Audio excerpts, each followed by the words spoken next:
Recording in progress.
Konferensi Nasional Sejarah ke-11, interkoneksi dan kerjasama global dalam perspektif sejarah.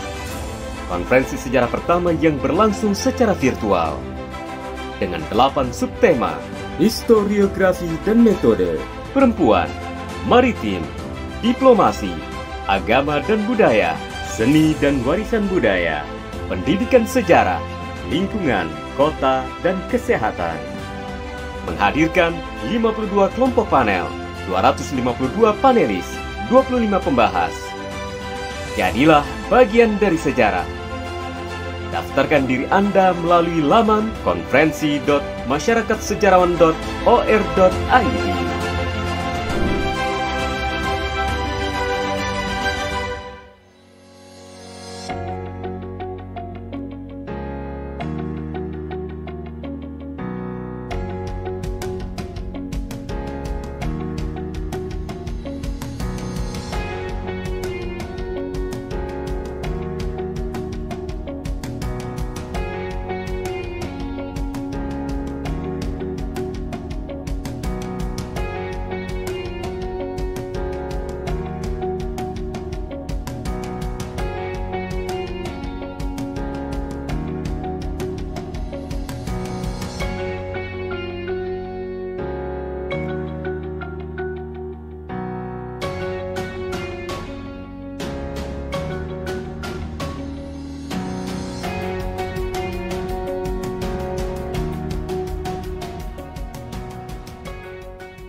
Konferensi Nasional Sejarah ke-11.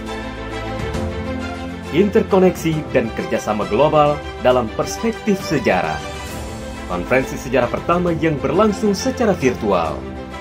Dengan 8 subtema: historiografi dan metode, perempuan, maritim, diplomasi, agama dan budaya, seni dan warisan budaya, pendidikan sejarah, lingkungan, kota, dan kesehatan. Menghadirkan 52 kelompok panel, 252 panelis, 25 pembahas. Jadilah bagian dari sejarah. Daftarkan diri Anda melalui laman konferensi.masyarakatsejarawan.or.id.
Konferensi Nasional Sejarah ke-11.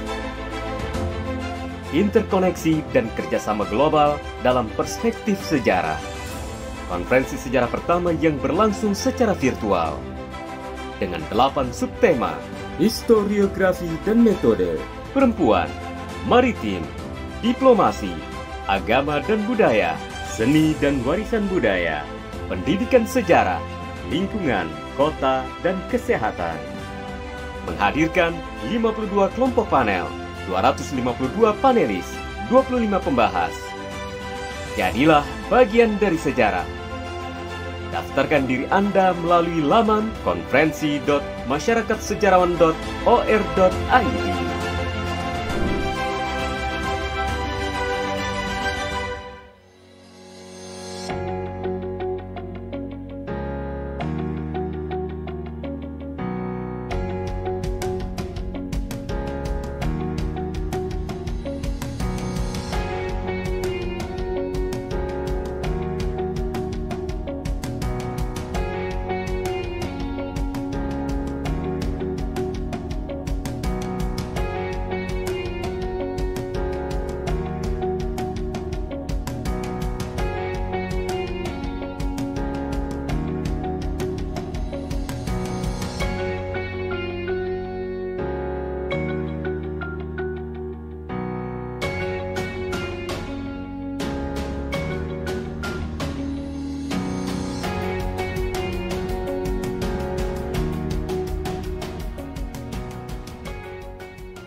Yang terhormat Menteri Pendidikan, Kebudayaan, Riset, dan Teknologi Republik Indonesia, Bapak Nadiem Anwar Makarim, BA, MBA. Yang kami hormati Direktur Jenderal Kebudayaan, Kementerian Pendidikan, Kebudayaan, Riset, dan Teknologi Republik Indonesia, yang sekaligus merupakan Ketua Umum Masyarakat Sejarawan Indonesia, Bapak Hilmar Farid, PhD. Yang kami hormati Direktur Pengembangan dan Pemanfaatan Kebudayaan, Bapak Dr. Restu Gunawan M.Hum.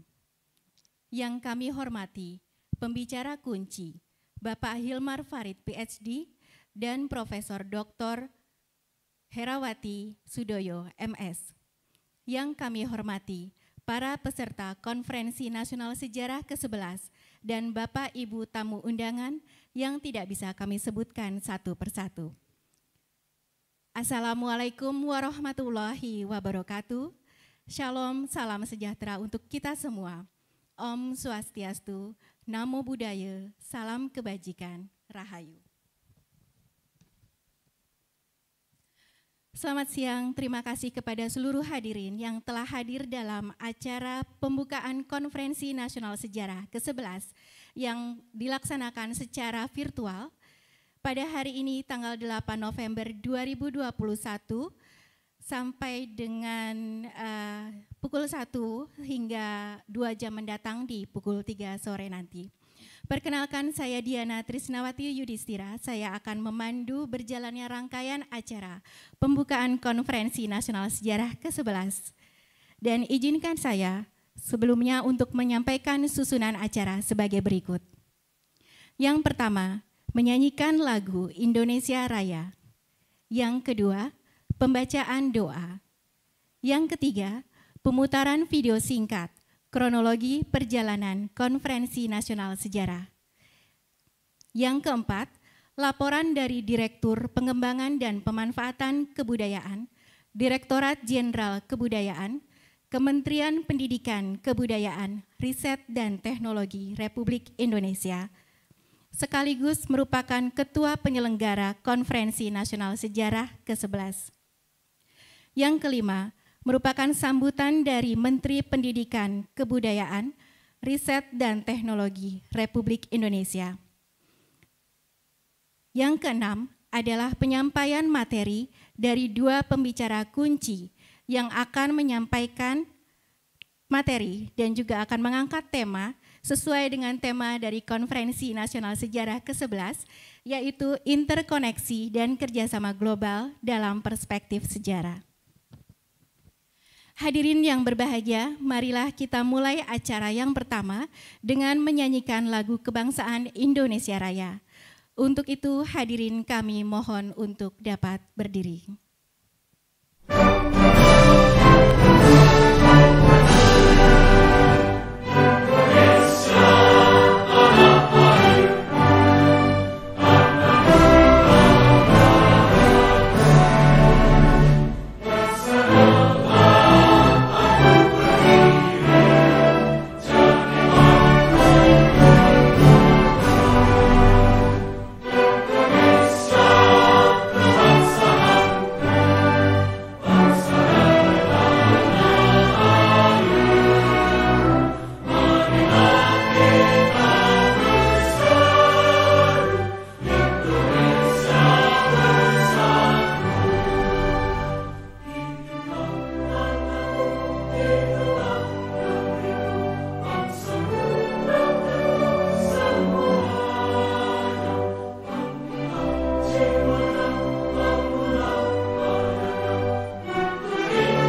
Terima kasih. Hadirin kami persilakan untuk duduk kembali. Hadirin yang berbahagia, agar seluruh rangkaian acara Konferensi Nasional Sejarah berlangsung dengan lancar dan membawa manfaat kepada seluruh peserta yang hadir dan juga kepada bangsa Indonesia pada umumnya, marilah kita bersama-sama memanjatkan doa kepada Tuhan Yang Maha Esa. Dalam kesempatan kali ini, pembacaan doa akan dipimpin oleh Bapak Tirmizi yang saat ini sudah terhubung secara daring. Kepada Bapak Tirmizi kami persilakan. Assalamualaikum warahmatullahi wabarakatuh. Bapak Menteri Pendidikan, Kebudayaan, Riset, dan Teknologi, Ibu Bapak yang kami muliakan, mohon izin mari sejenak kita berdoa. Doa disampaikan dalam ajaran Islam. Bagi Ibu Bapak yang lain, mohon berkenan dapat menyesuaikannya. Bismillahirrahmanirrahim. Alhamdulillahi Rabbil Alamin. Wabihi nasta'inu ala umuri dunya waddin. Allahumma salli wa sallim wa barik ala sayyidina Muhammad wa ala ali sayyidina Muhammad. Ya Allah, ya Rahman, ya Rahim, Tuhan Maha Pengasih lagi Maha Penyayang. Di siang hari yang penuh berkah ini, hamba panjatkan puji dan syukur kehadirat-Mu, segenap limpahan karunia dan rahmat-Mu, sehingga kita dapat menghadiri kegiatan pembukaan Konferensi Nasional Sejarah yang ke-11 dengan tema interkoneksi dan kerjasama global dalam perspektif sejarah. Ya Allah, jadikanlah kegiatan konferensi ini menjadi bagian dari penguatan karakter bangsa yang memajukan kebudayaan kami melalui keteladanan, kearifan para tokoh dalam kisah kesejarahan bangsa. Ya Allah, jadikan pula kegiatan konferensi ini tercatat sebagai amal soleh kami di akhirat kelak. Ya Allah, ya Alim, ya Hakim, Tuhan yang Maha Mengetahui, Maha Bijaksana.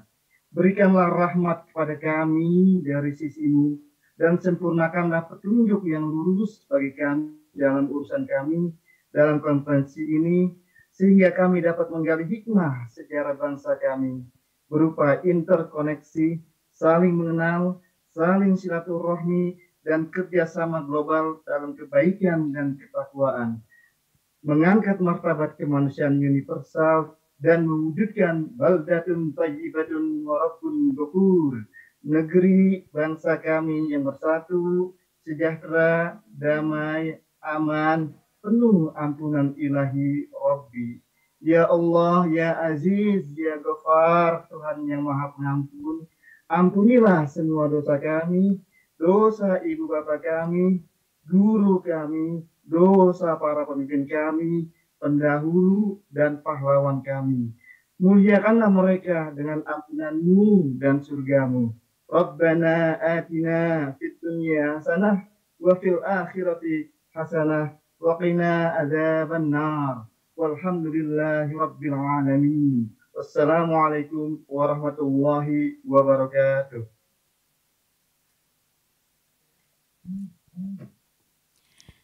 Baik, terima kasih Bapak Tirmizi atas kesediaannya memimpin pembacaan doa dalam acara pembukaan Konferensi Nasional Sejarah siang ini.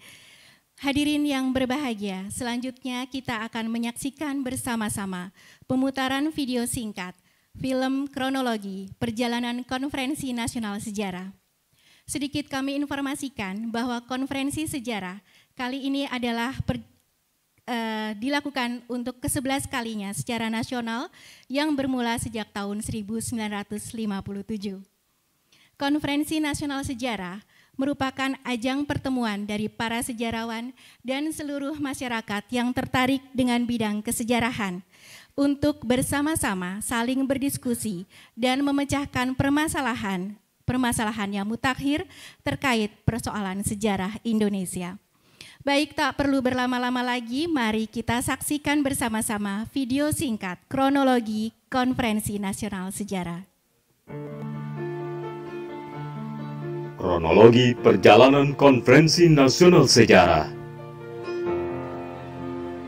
14 Desember 1957, Seminar Sejarah Nasional pertama di Yogyakarta membahas landasan filsafat sejarah nasional, masalah periode sejarah, dan penulisan buku pelajaran.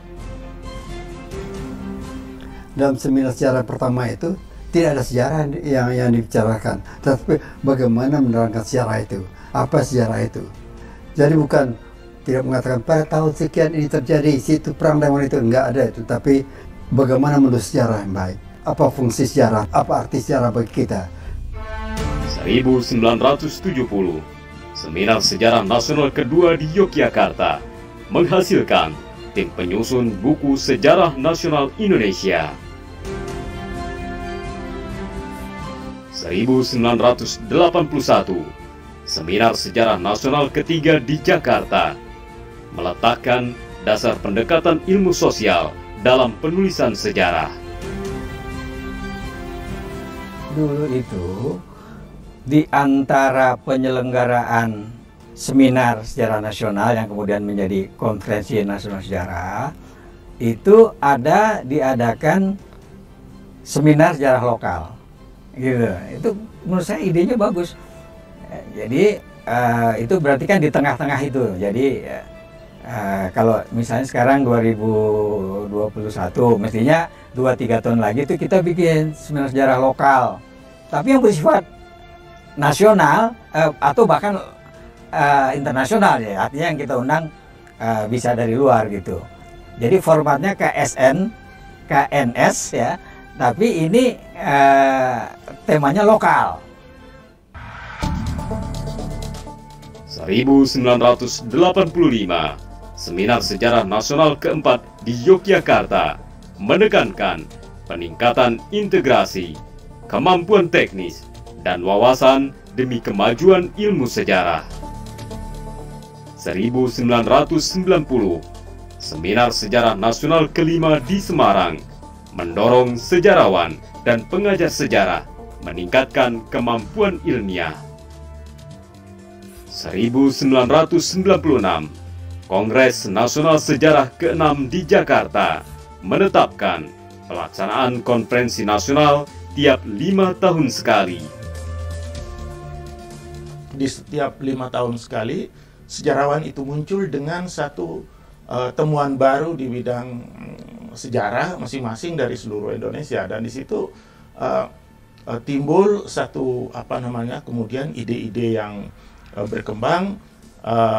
Mayoritas pemahaman tulisan kesejarahan dalam setiap 5 tahun itu apa yang menarik di situ, ya. Nah, dari situ kemudian muncul gagasan mengenai studi sejarah apa yang akan dipertajam sesudah 5 tahun itu berikutnya.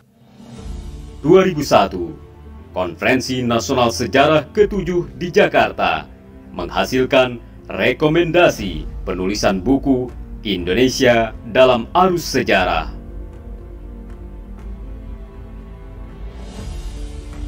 2006, Konferensi Nasional Sejarah ke-8 di Jakarta mengusulkan agar sejarah menjadi pelajaran wajib di jenjang pendidikan dasar dan menengah. 2011, Konferensi Nasional Sejarah ke-9 di Jakarta mencanangkan Gerakan Nasional Cinta Sejarah. 2016, Konferensi Nasional Sejarah ke-10 di Jakarta mengusung tema Budaya Bahari dan Dinamika Kehidupan Bangsa dalam Perspektif Sejarah. 2021, Konferensi Nasional Sejarah ke-11 berlangsung secara virtual, menggemakan tema interkoneksi dan kerjasama global dalam perspektif sejarah. Tema kali ini sebenarnya ingin menyambungkan problem-problematik yang ada saat ini, misalnya tentang pandemi, diplomasi, tentang lingkungan, dan lain sebagainya. Kita tahu lingkungan adalah tantangan yang cukup penting masa-masa ke depan gitu ya. Begitu juga dengan diplomasi, kesehatan yang selama ini di dalam sejarah masih sedikit orang membahas gitu. Nah, ini dibahas secara khusus misalnya gitu. Jadi mudah-mudahan ini menjadi titik balik dari teman-teman sejarawan bahwa sejarah tidak hanya masalah perang dan pahlawan saja loh gitu, kira-kira ini banyak hal gitu kan, dan bagaimana menyambungkan antara era digital dengan sejarah ini yang penting juga gitu.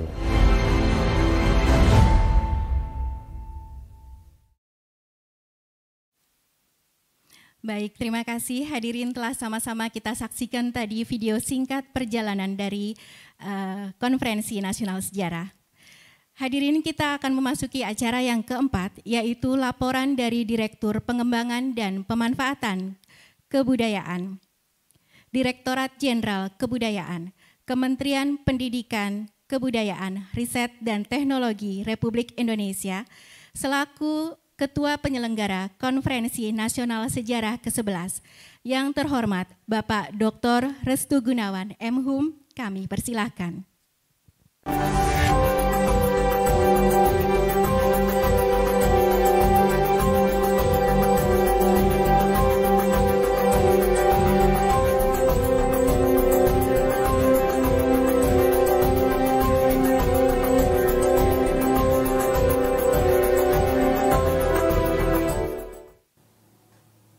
Assalamualaikum warahmatullahi wabarakatuh. Om Swastiastu, Namo Buddhaya, Salam Kebajikan Rahayu.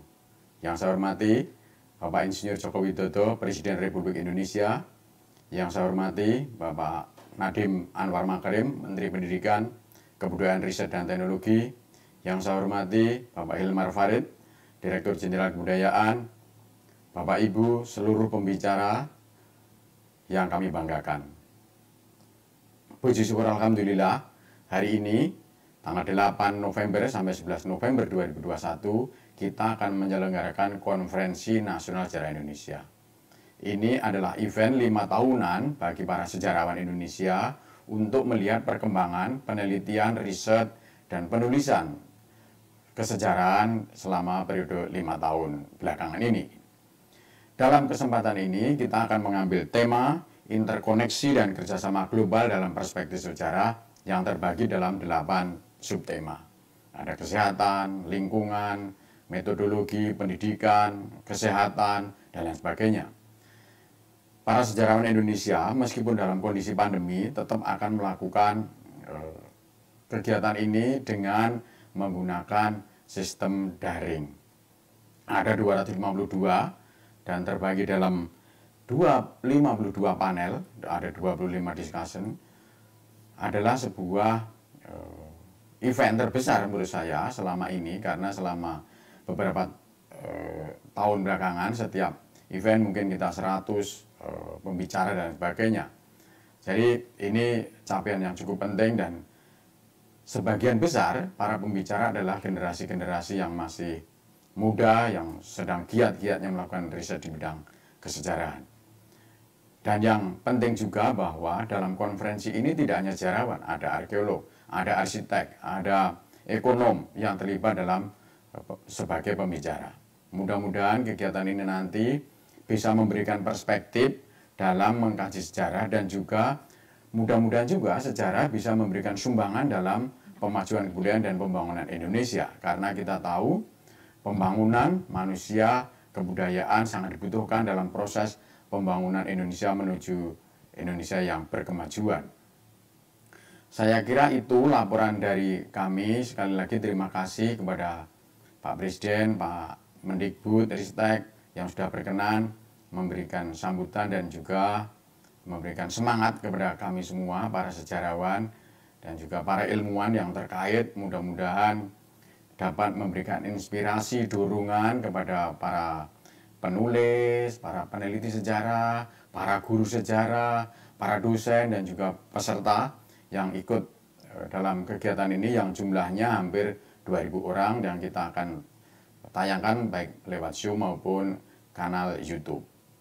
Terima kasih, mudah-mudahan kita diberikan kemudahan dalam menjalankan tugas ini. Akhirul kalam, bila taufik wal hidayah, wassalamualaikum warahmatullahi wabarakatuh. Om Santi Santi Santi Om Rahayu. Terima kasih kepada Bapak Dr. Restu Gunawan M.Hum yang telah memberikan sambutannya. Hadirin sekalian, mari sama-sama kita simak terlebih terlebih dahulu teaser video kegiatan Konferensi Nasional Sejarah yang akan dilangsungkan besok dan lusa pada tanggal 9 dan 10 November 2021. Berikut videonya.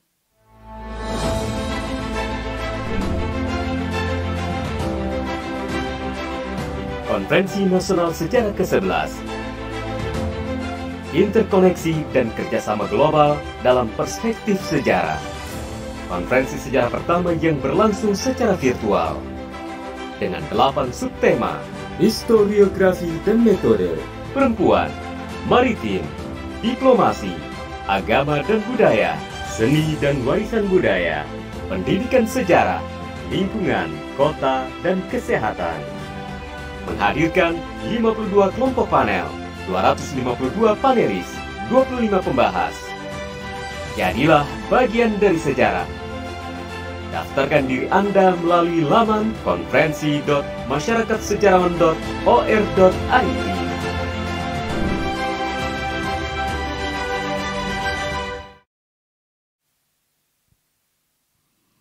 Hadirin yang berbahagia, selanjutnya kita akan masuk ke acara berikutnya, yaitu sambutan dari Menteri Pendidikan, Kebudayaan, Riset, dan Teknologi Republik Indonesia, yang terhormat Bapak Nadiem Anwar Makarim, BA, MBA, kami persilakan. Assalamualaikum warahmatullahi wabarakatuh. Salam sejahtera bagi kita semua. Om Swastiastu, Namo Buddhaya, salam kebajikan, Rahayu. Yang saya hormati Direktur Jenderal Kebudayaan Kemendikbudristek, Bapak Hilmar Farid, Ibu dan Bapak panelis dan peserta konferensi. Pada kunjungan kerja ke Jawa Timur bulan Oktober lalu, saya berkesempatan untuk berziarah ke makam Bapak Proklamator kita, Bung Karno. Kesempatan itu menjadi penutup kunjungan kerja yang sangat berharga bagi saya. Karena momentum ziarah itu menggerakkan saya untuk memikirkan kembali mengenai masa depan dan masa lalu kita. Saya semakin menyadari bahwa untuk mewujudkan Indonesia maju di masa mendatang, kita harus belajar dari pengalaman yang telah dilalui bangsa ini. Itulah mengapa pesan jas merah atau jangan sekali-sekali meninggalkan sejarah yang telah disampaikan Bung Karno harus benar-benar kita praktekkan. Jas merah bukan sekedar slogan, tapi pesan kehidupan yang harus kita amalkan. Dan tidak kalah penting, kita juga perlu mewariskan pesan itu kepada anak-anak kita, sebab merekalah yang akan melanjutkan estafet pembangunan bangsa dan negara Indonesia di masa mendatang. Besar harapan saya, Ibu dan Bapak sejarawan, peminat sejarah, serta guru-guru sejarah yang hadir pada konferensi ini dapat merumuskan strategi pendidikan sejarah yang sesuai dengan perkembangan zaman dan metode pengembangan ilmu sejarah yang mampu membawa kita melompat ke masa depan. Ibu dan Bapak yang saya hormati, mari jadikan konferensi ini sebagai batu loncatan kita bersama, mewujudkan Indonesia tangguh dengan sejarah, bersama-sama mewujudkan Merdeka Belajar. Terima kasih. Wassalamualaikum warahmatullahi wabarakatuh. Om Shanti Shanti Shanti Om. Namo Buddhaya. Terima kasih kepada Bapak Menteri Pendidikan, Kebudayaan, Riset, dan Teknologi, Bapak Nadiem Anwar Makarim, BA, MBA, yang telah mendukung sepenuhnya berjalannya kegiatan Konferensi Nasional Sejarah ke-11. Alhamdulillah, puji syukur kita panjatkan bahwa acara Konferensi Nasional Sejarah ke-11 telah resmi dibuka pada siang hari ini. Kita optimis bahwa seluruh rangkaian acara konferensi yang akan berlangsung esok dan lusa pada tanggal 9 dan 10 November 2021 akan berjalan dengan lancar dan tentunya membawa manfaat kepada kita semua dan bangsa Indonesia. Amin, amin, ya robbal alamin.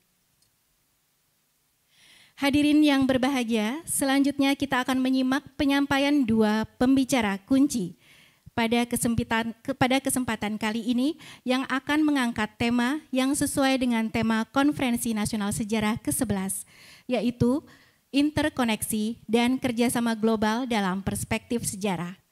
Kedua pembicara kunci kita pada siang hari ini yaitu yang terhormat Bapak Hilmar Farid, PhD, dan yang terhormat Ibu Profesor Dr. Herawati Sudoyo. Hadirin sekalian, mari kita dengarkan bersama-sama materi yang pertama yang akan disampaikan oleh pembicara kunci kita, Bapak Hilmar Farid, PhD, selaku Ketua Masyarakat Sejarawan Indonesia. Kepada beliau kami persilakan. Selamat siang, Assalamualaikum warahmatullahi wabarakatuh. Salam sejahtera untuk kita semua, Om Swastiastu, Namo Buddhaya, salam kebajikan, Rahayu. Yang saya hormati para narasumber dan juga rekan-rekan sejarawan yang hadir dalam Konferensi Nasional Sejarah tahun 2021 ini. Tema dari Konferensi Nasional Sejarah kali ini adalah interkoneksi dan kerjasama global. Dan biasanya kalau berbicara tentang interkoneksi, maka itu adalah hubungan antar bangsa atau hubungan internasional, di mana yang memainkan peran utama adalah negara-negara, ya, dan bukan hanya bangsa.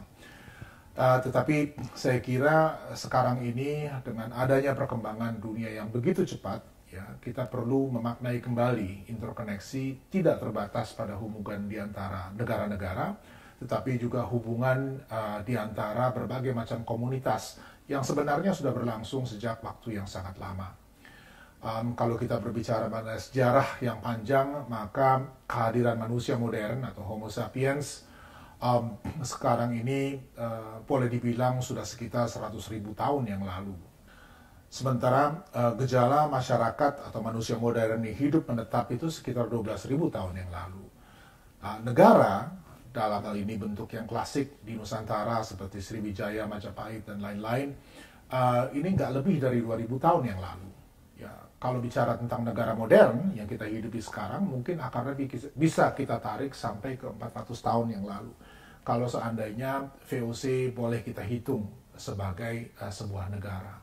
Dan itu pun kalau kita memakai patokan tersebut, ya, itu masih sangat jauh dari efektif, karena kita tahu kekuasaan dari negara tersebut juga sangat terbatas, baik secara geografis, sosial, maupun politik. Bahkan kalau kita masuk, sekalipun di masa kemerdekaan, ada juga masyarakat di berbagai tempat di Indonesia ini yang belum tersentuh oleh kekuasaan negara. Dengan kata lain, yang saya mau katakan bahwa kerangka negara bangsa karena itu tidak memadai atau tidak mencukupi kalau kita mau berbicara tentang interkoneksi dan kerjasama global dalam perspektif sejarah. Dan dalam beberapa tahun terakhir ini perhatian saya terarah pada masyarakat-masyarakat yang berskala kecil yang sangat dominan di Nusantara selama ribuan tahun. Ya. Temuan arkeologis dan juga riset DNA menunjukkan bahwa kehadiran manusia modern di Nusantara sudah terjadi sekitar kurang lebih 50.000 tahun yang lalu. Artinya selama lebih dari 48.000 tahun atau 96% dari waktu kehadiran manusia modern Nusantara ini, masyarakat kita hidup di dalam kerangka masyarakat-masyarakat berskala kecil yang sebagian menetap, sebagian lagi berpindah mengikuti perkembangan ekosistem yang sangat beragam. Tapi pertanyaannya kemudian kepada kita semua, mengapa perhatian dari para sejarawan selama ini justru terarah pada waktu yang relatif singkat, yaitu 2000 tahun, atau tidak 4%, sekitar 4% dari kehadiran manusia modern di Nusantara ini? Jawaban cepat yang biasanya kita berikan ini adalah soal ketersediaan sumber. Memang betul bahwa masyarakat berskala kecil umumnya tidak meninggalkan bukti-bukti tertulis. Dan seperti kita tahu juga ada doktrin yang di kalangan sejarawan, no document, no history. Dan saya kira sekarang waktunya bagi kita untuk mencermati pernyataan atau doktrin tersebut secara lebih arif. Doktrin no document, no history ini berasal dari pernyataan sejarawan Prancis Langlois dan Seignobos yang membuat satu traktat tentang metode penelitian sejarah mungkin yang sampai hari ini masih digunakan, ya, ditulis tahun 1904. Dan intinya mereka mengatakan bahwa untuk mempelajari sejarah kita perlu melihat jejak manusia. Dan jejak yang paling kentara di dalam sejarah perjalanan manusia adalah dokumen, menurut mereka. Ya. Ini adalah pernyataan dari 100 tahun yang lalu. Saat ini kita memiliki banyak sekali teknologi yang memungkinkan kita merekam berbagai macam bentuk ekspresi, bukan hanya tulisan. Kita bisa merekam sastra lisan. Dan ini sekarang juga sudah banyak digunakan oleh para sejarawan sebagai sumber mereka. Begitupun studi tentang seni visual, ekspresi musik, dan berbagai macam ekspresi lainnya. Tentu kita bisa berdebat panjang tentang apakah dokumen adalah satu-satunya jejak yang dapat diandalkan untuk mengetahui masa lalu. Tapi bagi saya soal yang lebih serius sebetulnya adalah implikasi dari sejarah yang terpusat pada dokumen. Langlois dan Seignobos melanjutkan tradisi historiografi yang bisa kita tarik mundur ke Thomas Hobbes, John Locke, Giambattista Vico, Oswald Spengler, dan sebagainya. Mereka semua ini melihat sejarah sebagai perjalanan manusia dari kehidupan yang sederhana menuju peradaban. Dan tanda peradaban itu bagi mereka tidak lain adalah adanya negara yang dilengkapi dengan hukum dan juga susunan masyarakat yang kompleks. Dan juga bukan sembarang negara, tetapi negara spesifik yang berkembang di Eropa. Di luar itu, menurut mereka adalah masyarakat tanpa sejarah, ya, atau the people without history, menurut Eric Wolff. Dan masyarakat Nusantara dalam konsep ini baru masuk dalam catatan sejarah ketika mereka meninggalkan tulisan, prasasti, manuskrip, dan seterusnya. Saat ini sudah banyak dari kita yang berpikir kritis mengenai persoalan ini. Banyak sumber sejarah yang semula diabaikan oleh para sejarawan kolonial sekarang mulai digunakan. Tetapi masalahnya perspektif yang mengarah pada kerajaan besar itu tidak bergeser. Kita masih sibuk mencari tapak dari kerajaan-kerajaan Sriwijaya, Majapahit, Galuh, dan seterusnya. Dan ini ada semacam perlombaan untuk mengukur siapa yang lebih hebat, siapa yang lebih besar, siapa yang lebih maju.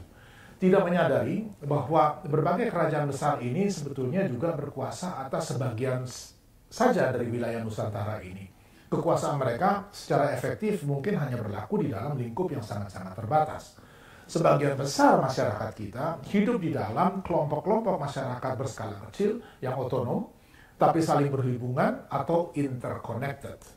Jadi kalau bicara tentang interkoneksi, ada baiknya kita justru mengalihkan perhatian kepada kelompok-kelompok atau komunitas masyarakat yang berskala kecil ini yang secara konkret terkait satu sama lain, daripada besarnya kita mengarahkan perhatian hanya kepada sejarah diplomasi dari kerajaan besar. Ya.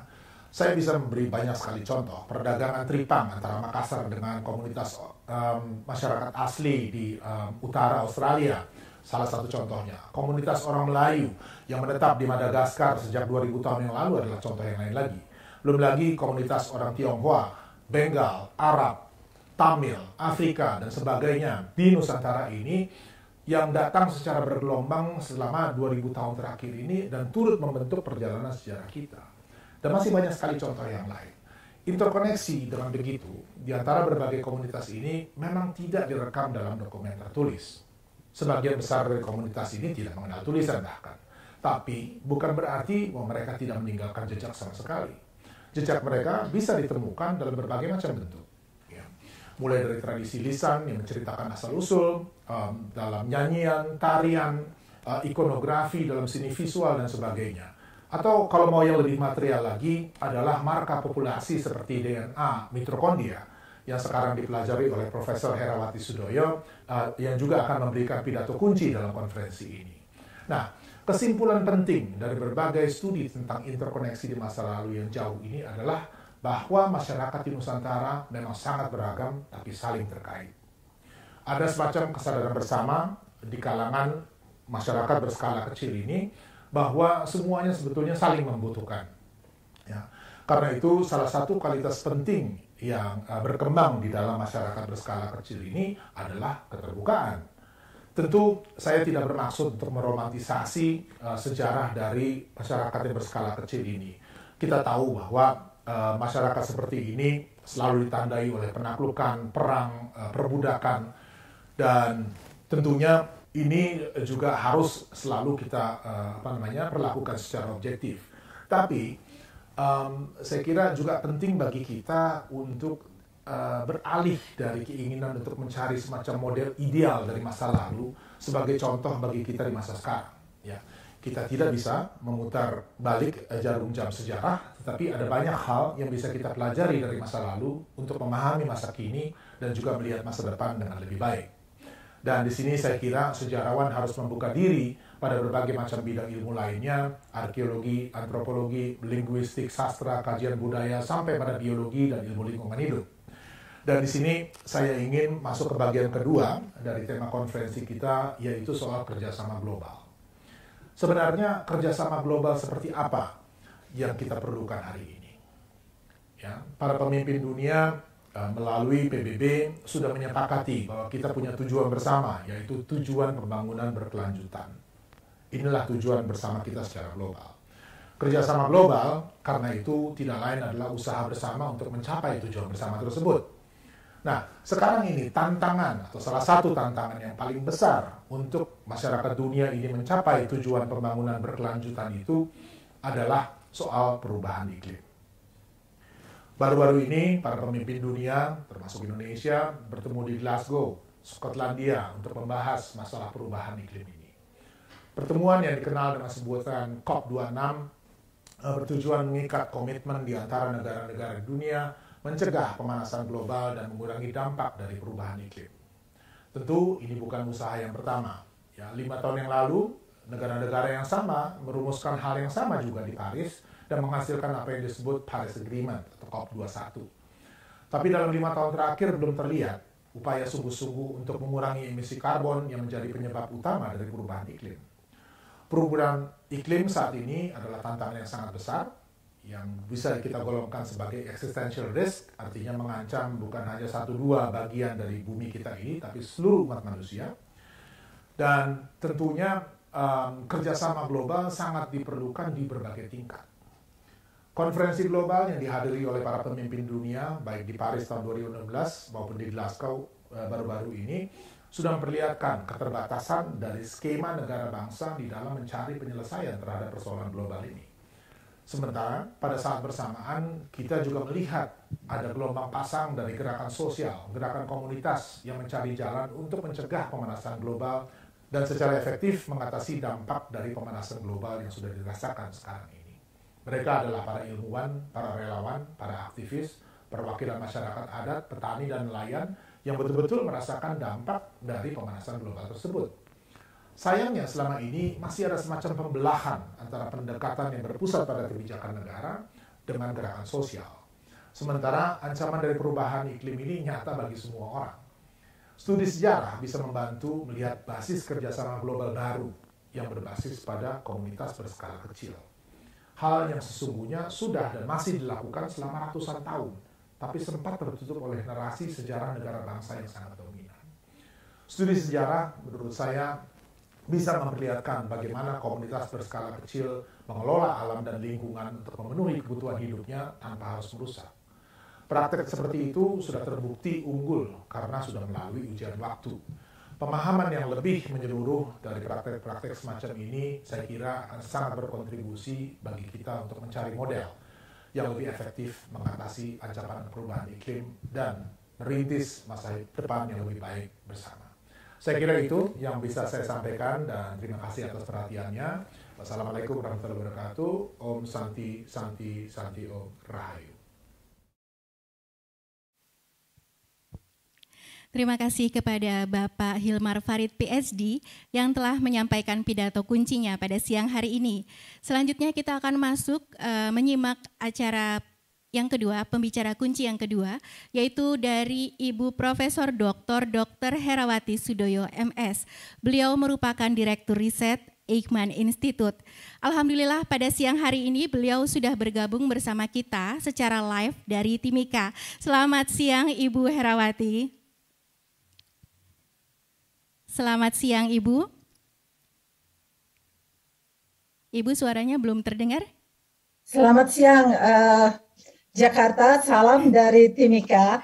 Ya, selamat siang. Terima kasih banyak Ibu Herawati telah menyempatkan pada siang hari ini bersiap untuk menyampaikan materi sebagai pembicara kunci dalam acara pembukaan Konferensi Nasional Sejarah ke-11.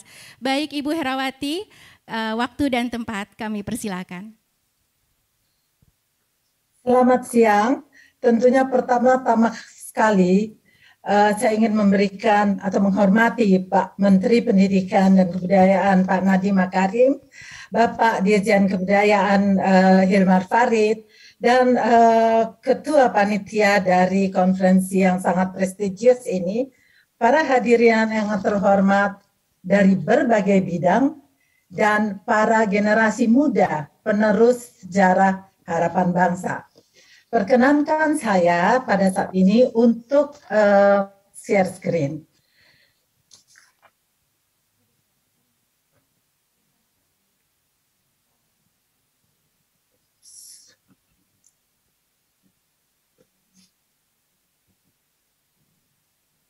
Oops.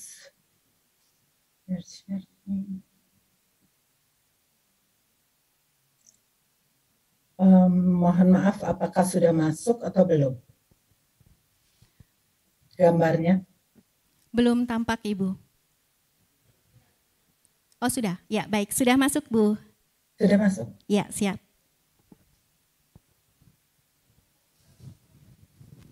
Oops, ini salah. Maaf ya. Profesor Herawati, mohon maaf, tampilannya belum tampak di layar.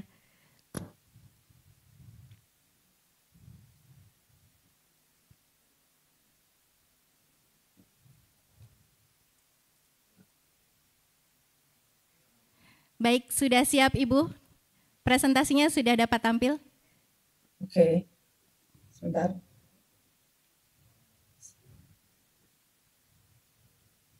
Ini sudah masuk ya? Ya, sudah Bu, terima kasih. Ya. Oke. Sebentar, saya besarkan dulu. Ya. Sekali lagi mohon maaf atas hiccup ini, karena di sini ada sedikit juga gangguan. Kepada hadirin sekalian yang saya muliakan, salam sejahtera dan salam sehat. Tentunya timbul pertanyaan, mengapa seorang ahli biologi molekuler atau ahli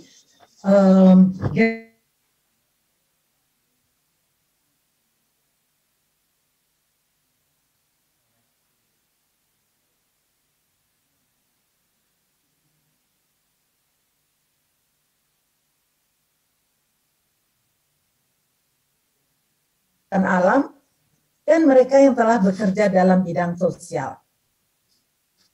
Saya dibesarkan di gedung bersejarah Ekman Institute yang telah menoreh kejadian penting dalam dunia sejarah kedokteran Indonesia.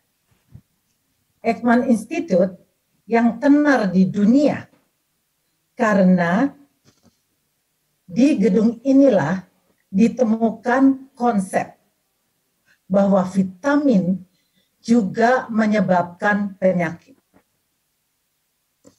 Jadi Christian Ekman sebagai direktur penggagas konsep vitamin sebagai penyebab penyakit dan karena itu dihadiahi Nobel. Kami tinggal di sini, belajar mengenai gedung ini, dan juga belajar bagaimana kedokteran itu berkembang di Indonesia yang kita dapatkan dari pemerintah Hindia Belanda. Jadi apa yang kami lakukan adalah meneruskan, menghargai sejarah yang telah ada, dan membangun budaya ilmiah dengan semua hal-hal yang terbarukan untuk anak bangsa. Hadirin sekalian, kembali kita, tidak mungkin bahwa apa yang kita dapatkan sekarang itu datang dengan sendirinya. Semuanya itu dimulai dari pendahulu-pendahulu kita. Dan kita harus mengakui bahwa dari otak-otak yang brilian inilah kami dapat mengenal dan mengetahui siapa kita itu. Siapa manusia Indonesia dan dari mana dia datangnya. Jadi biologi molekul adalah suatu disiplin ilmu yang tadi Bapak Hilmar Farid katakan, dengan apa ya kita dapat membuktikan sejarah apalagi pada suatu masyarakat yang kecil. Dia menguak pesan-pesan rahasia itu. Banyak semuanya yang bergabung di dalamnya. Salah satu contohnya adalah James Watson dan Francis Crick yang mendapatkan hadiah Nobel tahun 1962. Kemudian ada lagi, misalnya mereka yang menemukan enzim restriksi. Jadi Werner Arber, Daniel Nathans, dan Hamilton Smith. hadiah Nobel 1978 misalnya, yang telah dapat memberikan suatu peralat kepada kita semua untuk melakukan rekayasa genetika. Kary Mullis misalnya pada tahun 1993 mendapatkan hadiah Nobel untuk suatu penelitian maupun temuan yang sangat-sangat sederhana. Polymerase chain reaction, yang kini semua kita tahu berperan penting untuk mendiagnosis SARS-CoV yang menyebabkan COVID-19. Jadi, para hadirin sekalian, saya ingin memberikan gambaran tadi untuk menguak asal-usul. Ada caranya, dan ada pembuktian yang dapat kita lakukan. Dan ini bukan masalah Indonesia, bukan masalah Nusantara, ini adalah masalah dunia. Semua memiliki pertanyaan yang sama. Siapa kita itu adanya? Jadi genom manusia itu merupakan informasi di dalam tubuh kita yang bercerita tentang diri kita.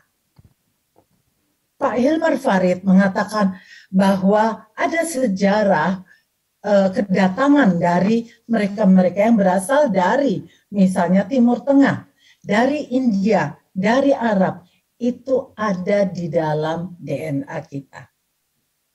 Nah, bukti arkeologi itu sudah menentukan adanya jejak misalnya Homo sapiens di Indonesia sekitar 60.000 tahun yang lalu. Kita mengenal ada Homo floresiensis, ini ada yang juga sekitar 67.000 tahun yang lalu. Homo sapiens berdampingan dengan manusia purba, Homo, dan memiliki jejak introgresi purba dari Homo denisovan. Dia itu asalnya dari Asia daratan. Populasi Indonesia Barat kita ketahui memiliki jejak sebagian dari DNA-nya dari manusia purba Homo neanderthal. Hadirin sekalian, para generasi muda, ini adalah kita, manusia Indonesia, yang memiliki jejak-jejak prasejarah. Dan dari mana kita belajarnya, bagaimana kita mempelajarinya, dan apakah memang DNA itu adalah bagian dari sejarah? 100%, bahkan lebih dari 100% benar adanya. Kita teruskan. Ada beberapa cara untuk mengetahui tadi, populasi tadi, mengenai manusia. Manusia dunia, bukan manusia Indonesia saja. Markanya populasi, pakai apa saja. Ada budaya yang kita sudah pelajari, ada bahasa yang kita ketahui, bahasa yang digunakan oleh saudara kita di Madagaskar adalah bahasa yang kurang lebih sama dengan orang Dayak Maanyan di Kalimantan Timur. Jadi mereka basudara. Nah, marka populasi macam-macam. Ada yang bisa ditemukan melihat dari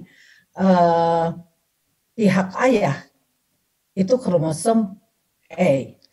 Ada yang tadi dikatakan dari DNA mitokondria, itu adalah diturunkan dari ibu kita ke anak-anaknya.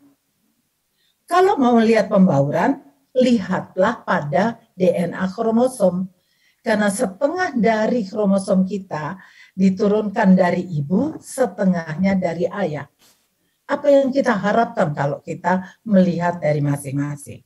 Jadi DNA yang diturunkan dari ibu, DNA yang diturunkan dari ayah akan memperlihatkan asal geografi kita, dunia. Kita semua itu sebenarnya semuanya adalah satu sumber out of Afrika. Nah, ini adalah sesuatu yang sudah tidak dibantah lagi, bahwa Homo sapiens itu semua berasal dari Afrika, out of Africa. Bagaimana untuk membuktikannya? Ini sudah 200.000 tahun yang lalu. Sesuatu hal yang tidak mungkin, tidak ada lagi ceritanya. Tetapi ada sebagian mungkin tulang belulangan yang dapat kita temukan. Apakah kemajuan teknologi dapat membuktikan? Kita mencari bukti. Karena tadi dikatakan bahwa manusia berskala kecil tidak meninggalkan bukti-bukti. Sehingga tidak ada bukti, tidak ada sejarah. Kemajuan teknologi telah memberikan jawaban kepada teman-teman sekalian. Yang diperlukan bukti, buktilah yang kita berikan untuk dapat dikatakan masuk dalam sejarah. Jadi begini, ini adalah salah satu dari sumbangan genetika untuk menjawab pertanyaan-pertanyaan tadi. Asal-usul, menjawab apakah memang betul bahwa di suatu tempat yang berskala kecil itu memiliki keunikan ataukah tidak memiliki keunikan sendiri. Yang jelas adalah bahwa sejarah memperlihatkan dengan menggunakan DNA mitokondria yang ditemukan pada awal-awalnya sebagai suatu penelitian di laboratorium, bukan untuk populasi. Itu kita dapat memberikan jawaban asal-usul dari Homo sapiens. Apa yang dilihat? Motif-motif DNA pada saat Homo sapiens itu bermigrasi. Ternyata hal yang sama juga terjadi dan memberikan gambaran yang sama untuk kromosom A. Jadi perempuan, leluhur perempuan maupun leluhur laki itu keduanya berasal dari Afrika. Teman-teman sekalian, ini seperti kita kembali kepada zaman di mana pada waktu itu jelas sesuatu yang tidak bisa kita bayangkan dan kita tidak dapat mengerti. Homo sapiens hidup bersama-sama dengan manusia purba lain, Homo Neanderthal dan Homo Denisovan di Eurasia. Ternyata introgresi ataupun bagi fragmen dari hominin purba itu ada dalam diri kita manusia Indonesia.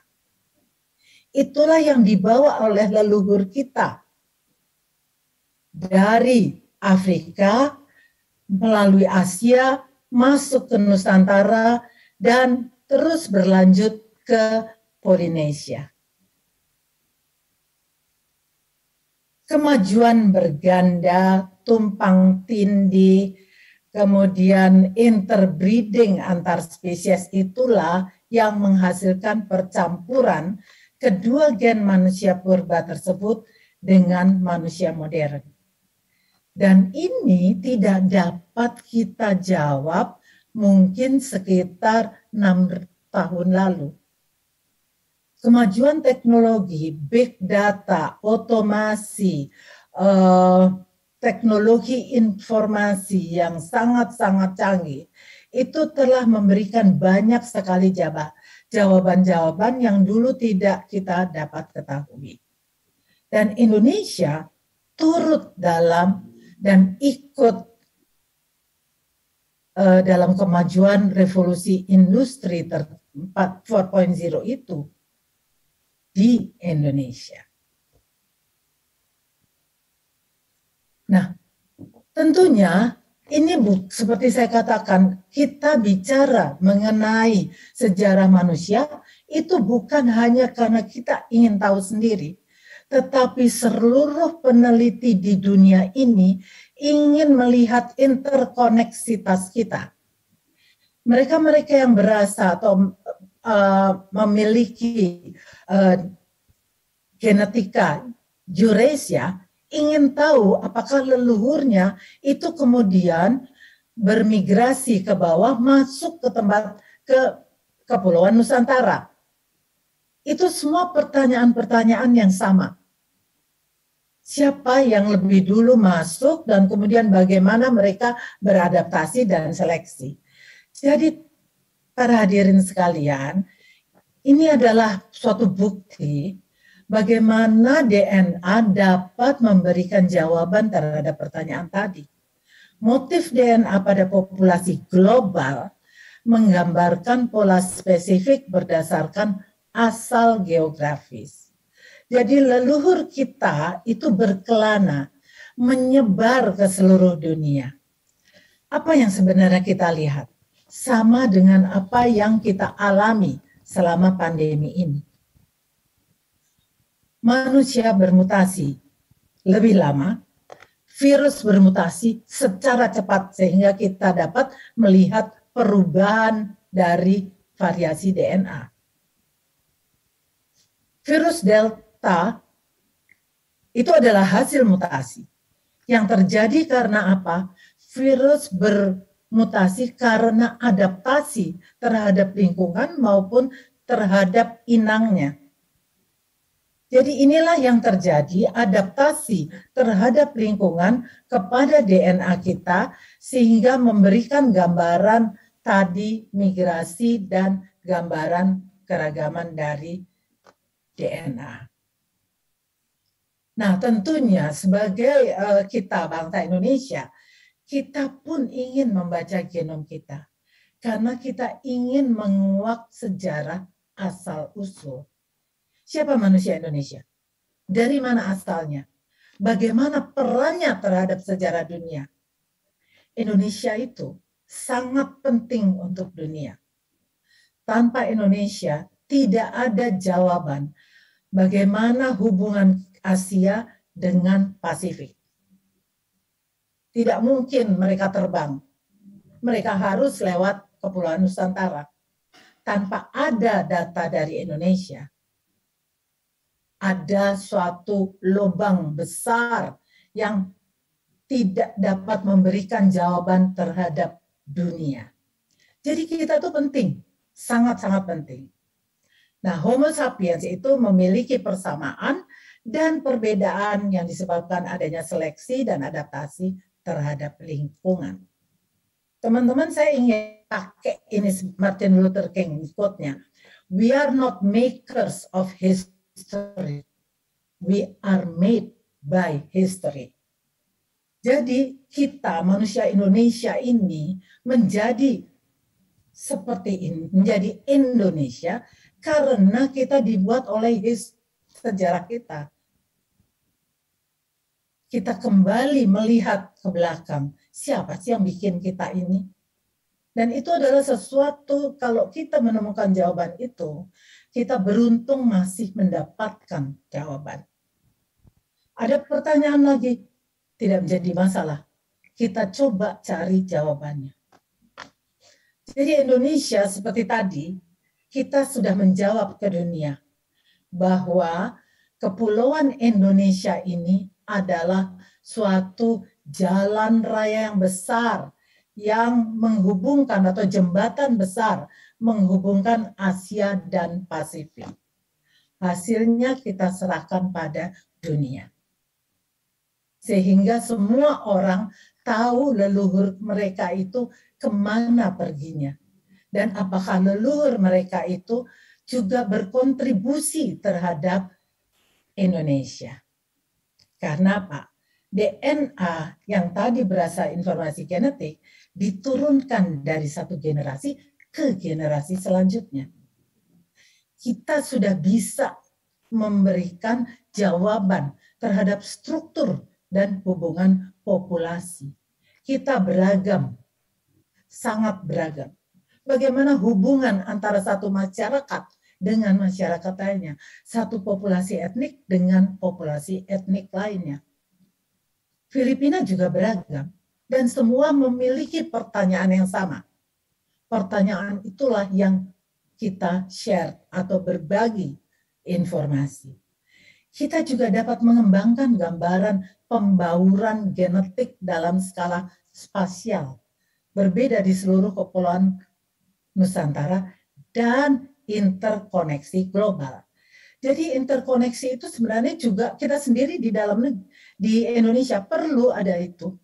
Karena masing-masing kadang-kadang berdiri sendiri. Tapi apabila kita dapat memperlihatkan hubungan satu sama lain, maka unity and diversity atau aneka gen satu Indonesia itu dapat tercapai. Bagaimana mempelajari dampak pembauran? Ini berhubungan dengan varian genetik dan potensi kesehatan. Jadi, bagaimana hubungan genom dan revolusi industri 4.0? Kita turut memberikan sumbangsih ilmu pengetahuan tersebut kepada dunia. Jelas kita tidak hidup sendiri dan tidak berdiri sendiri.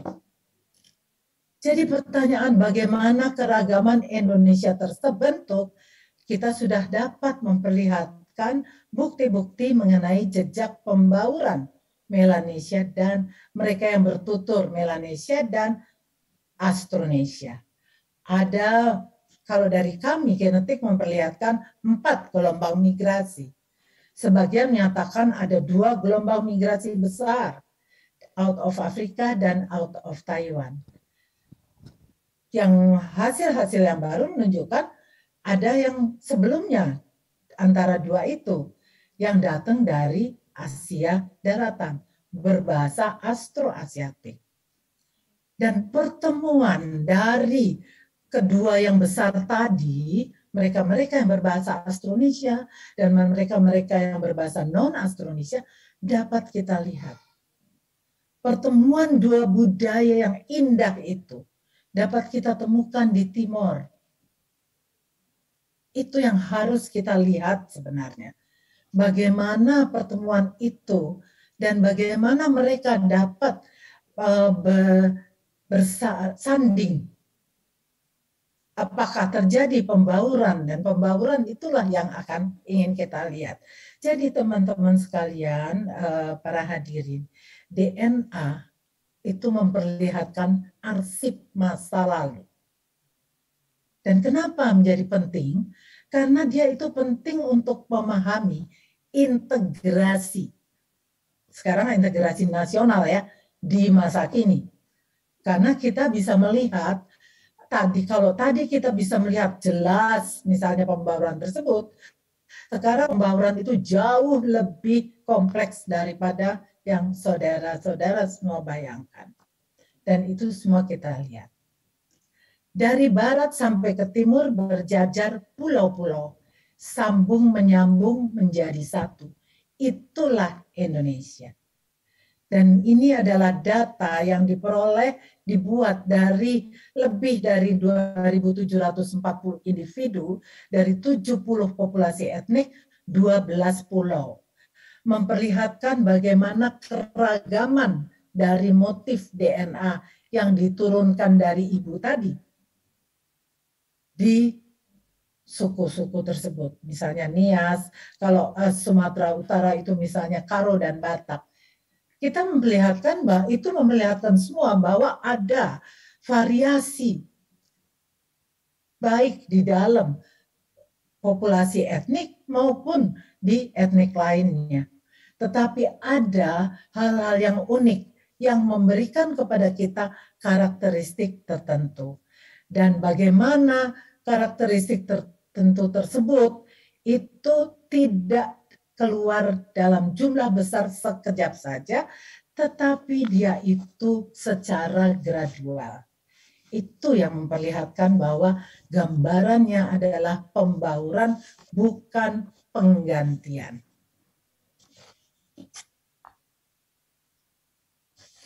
Jadi seperti tadi, untuk memahami tadi gelombang migrasi dan proporsi, ini sudah dijadikan satu di sini menggunakan data-data yang kita bangun, kita membuat, itu memperlihatkan gambaran dari bagaimana leluhur kita bermigrasi dan bagaimana hasilnya di populasi etnik yang ada. Gambaran gradual distribusi leluhur Asia dan pembauran yang terjadi.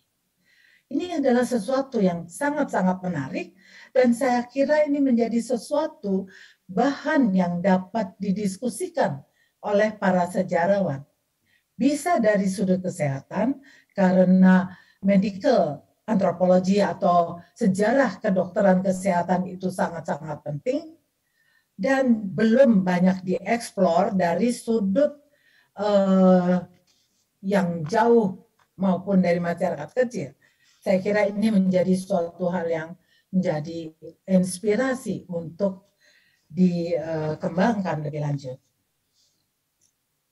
Topik dari konferensi ini adalah interkoneksitas. Interkoneksitas bukan hanya negara. Interkoneksitas adalah manusianya juga, penelitinya juga, dan sejarahnya juga. Jadi sekarang ini saya kira kita tidak dapat berdiri sendiri. Kalau dari sudut zaman ini. Zaman ini adalah zaman kolaborasi, di mana jarang sekali bahwa kita itu melakukan studi sendiri, kemudian senang-senang sendiri.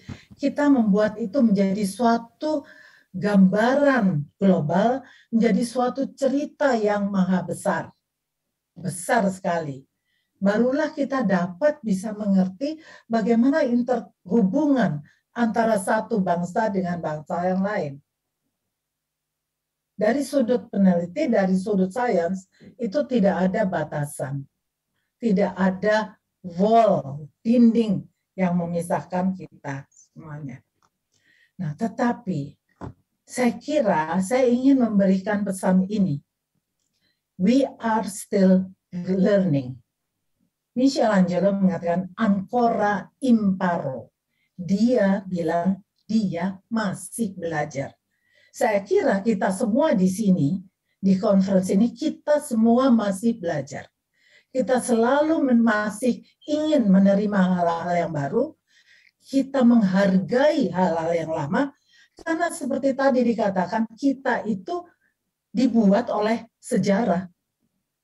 Bukan kita hanya bikin sejarah. Dan saya ingin mengakhiri paparan ini ya, dengan mengquote bahwa having knowledge of our history allows us to understand where we are coming from, which in turn allow us to understand our present. It is not only reveals the past, but it is also helps us create a better future. Saya kira itu. Terima kasih atas perhatiannya. Selamat berkonferensi. Baik, terima kasih banyak Profesor Ibu Herawati Sudoyo. Ibu sangat menarik sekali tadi paparannya, pidato kunci untuk pembukaan Konferensi Nasional Sejarah terkait asal-usul manusia, interkoneksi global dalam perspektif sejarah. Baik Ibu, terima kasih banyak sekali lagi kami haturkan. Selamat kembali beraktivitas Ibu, selamat siang, sampai ketemu lagi di Jakarta. Hadirin yang berbahagia, kita sampai pada penghujung acara. Sekali lagi, saya sebagai pemandu acara memohon maaf apabila terdapat kesalahan-kesalahan baik dalam berucap maupun dalam berbuat.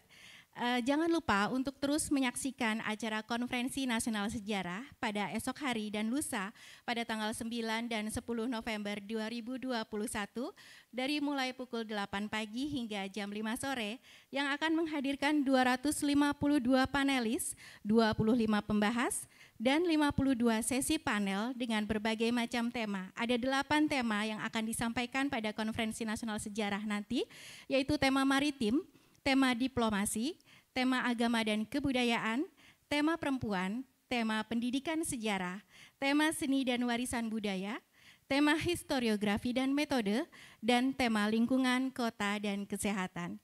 Sampai jumpa esok hari, hadirin yang berbahagia. Saya Diana Trisnawati Yudhistira undur diri. Selamat siang, salam sehat. Wassalamualaikum warahmatullahi wabarakatuh.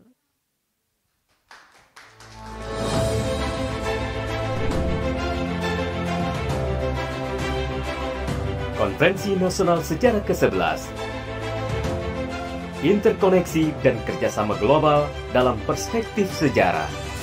Konferensi sejarah pertama yang berlangsung secara virtual dengan 8 subtema: historiografi dan metode, perempuan, maritim, diplomasi, agama dan budaya, seni dan warisan budaya, pendidikan sejarah, lingkungan, kota, dan kesehatan. Menghadirkan 52 kelompok panel, 252 panelis, 25 pembahas.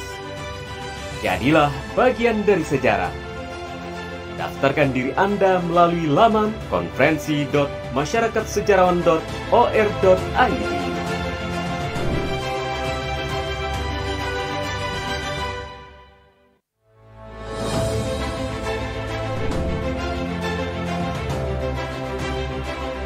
Konferensi Nasional Sejarah ke-11, interkoneksi dan kerjasama global dalam perspektif sejarah. Konferensi sejarah pertama yang berlangsung secara virtual dengan 8 subtema: historiografi dan metode, perempuan, maritim, diplomasi, agama dan budaya, seni dan warisan budaya, pendidikan sejarah, lingkungan, kota, dan kesehatan. Menghadirkan 52 kelompok panel, 252 panelis, 25 pembahas. Jadilah bagian dari sejarah. Daftarkan diri Anda melalui laman konferensi.masyarakatsejarawan.or.id.